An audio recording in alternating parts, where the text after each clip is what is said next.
കേരളത്തിലെ വടക്കേ മലബാറിൽ തുളുനാട് എന്ന പ്രസിദ്ധീകരണം വളരെ കഠിനമായ കേരളത്തിൽ പുറം രാജ്യത്ത് പോലും വളരെ ശ്രദ്ധിക്കപ്പെട്ട ഒരു മാസികയായി ഇന്ന് വാങ്ങുകയും ചെയ്തു. അങ്ങനെയാണ് കാരവൽ എന്ന ഒരു പത്രം ഒരു മാസികയായി വരികയും അത് കരവാളായിട്ട് വരികയും അന്ന് റിസർവേഷൻ വന്ന് കരവാളായിട്ടാണ്.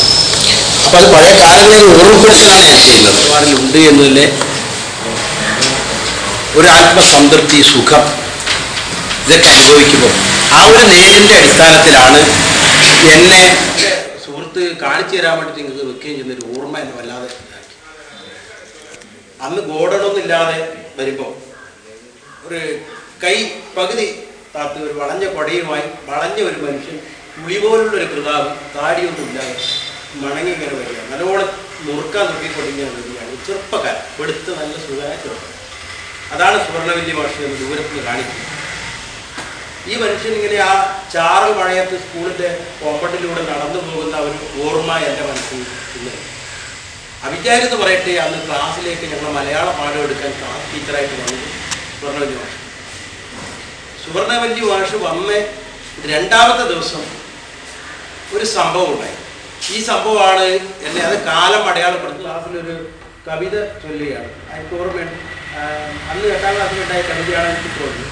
സൗവർണ്ണ പിണ്ട ഒരുക്കി ഒഴിച്ച നീരിൽ മുക്കുന്നിതാ കമലമണ്ഡപ കൈത. കുട്ടികളെല്ലാം വളരെ ആഹ്ലാദപരമായ ഒരു മഞ്ഞുകാലത്തിൽ നിന്നാണ്. മാഷ് നാടകം സംവിധാനം ചെയ്യും. മാഷ് നാടകമാണ്. ആ നാടകം നിനക്കുള്ള വീരശൃംഖല, ഒരു ഡിക്റ്റേറ്റീവ് കഥയാണ്. അത് വളരെ എടുത്തിട്ട് കുട്ടികളെ കൊണ്ട് അയാൾ തന്നെ മാഷിനെ ചെയ്യിക്കും.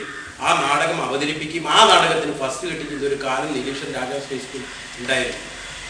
അങ്ങനെ മാഷ് സ്കൂളിൽ ഒരു എഴുത്തുകാരൻ, അധ്യാപകനൊരു എഴുത്തുകാരൻ നിന്ന് അറിയപ്പെടുക ചെയ്തു ഒരു കാലമായിരുന്നു.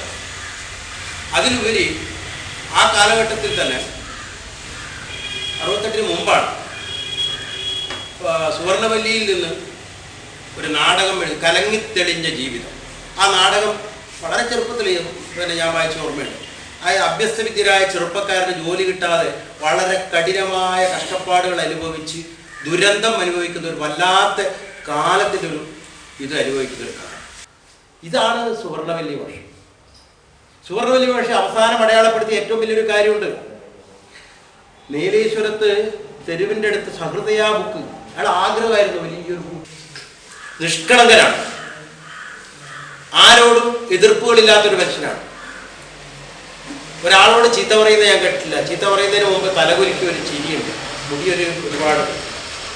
ഇതാണ് സുവർണവല്ലി ഭാഷ നമ്മൾ കാണുന്നത്.